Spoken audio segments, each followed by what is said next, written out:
ముఖం చాటేస్తున్నారని ఆ నిరుద్యోగ యువత తీవ్రమైనటువంటి ఆవేదనను వ్యక్తం చేయడం జరిగింది. మొన్న ప్రజా దర్బార్కు వెళ్ళి planning board vice chairman Chinnareddy గారి కాళ్ళ మీద పడ్డా కూడా ఈ ప్రభుత్వానికి కనికరం లేదు,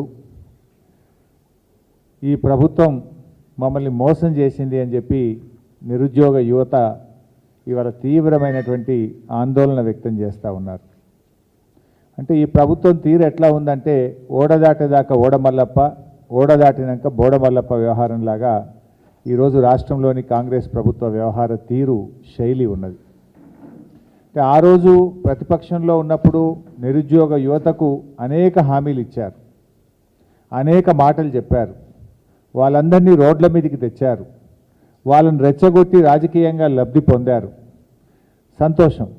మరి అధికారంలోకి వచ్చినప్పుడు వాళ్లకు ఆ రోజు ఏ మాటలైతే ఇచ్చారో ఆ మాటల్ని నెరవేర్చాల్సినటువంటి బాధ్యత ఇవాళ కాంగ్రెస్ పార్టీ మీద, ప్రభుత్వం మీద ఉన్నది. ఇవాళ ప్రజా దర్బారుకు వెళ్ళి కాళ్ళ మీద పడ్డా కనికరం లేని ఈ ప్రభుత్వానికి మరి తప్పకుండా రాబోయే రోజుల్లో తగిన గుణపాఠం కూడా చెప్తారు.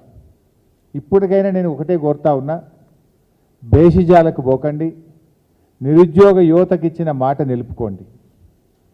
ఈరోజు వాళ్ళు ఇచ్చిన ఇది దరఖాస్తు మా పార్టీ కార్యాలయానికి వచ్చి గ్రూప్ 1 ఉద్యోగులు ఇచ్చినటువంటి దరఖాస్తు, ఇది గ్రూప్ 2, గ్రూప్ 3 పరీక్ష రాస్తున్నటువంటి నిరుద్యోగ యువతీ యువకులు ఇచ్చినటువంటి దరఖాస్తు. ఇవాళ వాళ్ళు 2-3 విషయాలు స్పష్టంగా చెప్తా ఉన్నారు. ఒకటి, గ్రూప్ 1 ప్రిలిమ్స్లో పాస్ అయినటువంటి విద్యార్థులకు 1:50 కాకుండా 1:100 చొప్పున మెయిన్స్ ఎగ్జామ్కు అవకాశం ఇవ్వాలని, తద్వారా ఎంతోమంది ఎస్సీ, ఎస్టీ, బీసీ విద్యార్థులకు మేలు జరుగుతుంది.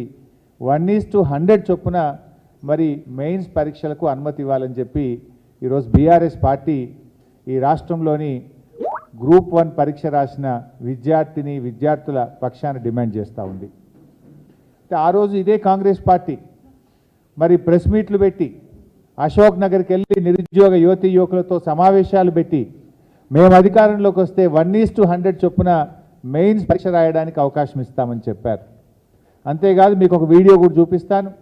అసెంబ్లీలో ఈనాడు ఉప ముఖ్యమంత్రిగా ఉన్న బట్టి విక్రమార్క గారు కూడా 1:100 చొప్పున మెయిన్స్ పరీక్షకు అనుమతి ఇవ్వాలని చెప్పి ఆయన అసెంబ్లీలో డిమాండ్ చేశారు.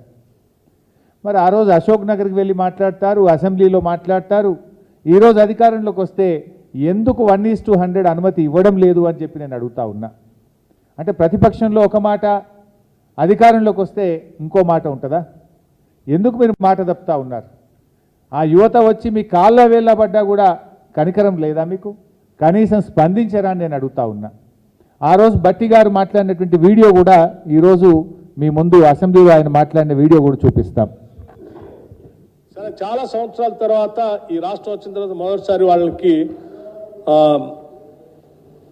నోటిఫికేషన్ ఇచ్చారు అధ్యక్ష. 1:50 వాళ్ళని ఎలిజిబిలిటీ ఇచ్చారట. 1:50 కాకుండా 1:100 ఇస్తే కొంత ఎక్కువ మంది చాలా సంవత్సరాల నుంచి ప్రిపేర్ అవుతున్నారు కాబట్టి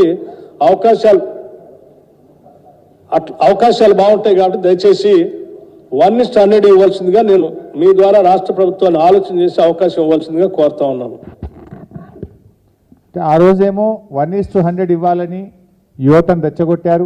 మేము అధికారంలోకి రాగానే 1:100 అవకాశం ఇస్తామని చెప్పారు. ఈరోజు ఎందుకు ఇవ్వడం లేదు? ఎందుకు మాట తప్పుతున్నారు? నిరుద్యోగ యువతీ యువకులకు సమాధానం చెప్పాలని చెప్పి మేము డిమాండ్ చేస్తున్నాం. రెండవది, ఈరోజు వాళ్ళు ఇంకొక బ్యాచ్ కూడా గ్రూప్ 2, గ్రూప్ 3 ఉద్యోగాలకు సంబంధించి కూడా బీఆర్ఎస్ పార్టీకి దరఖాస్తు ఇచ్చారు.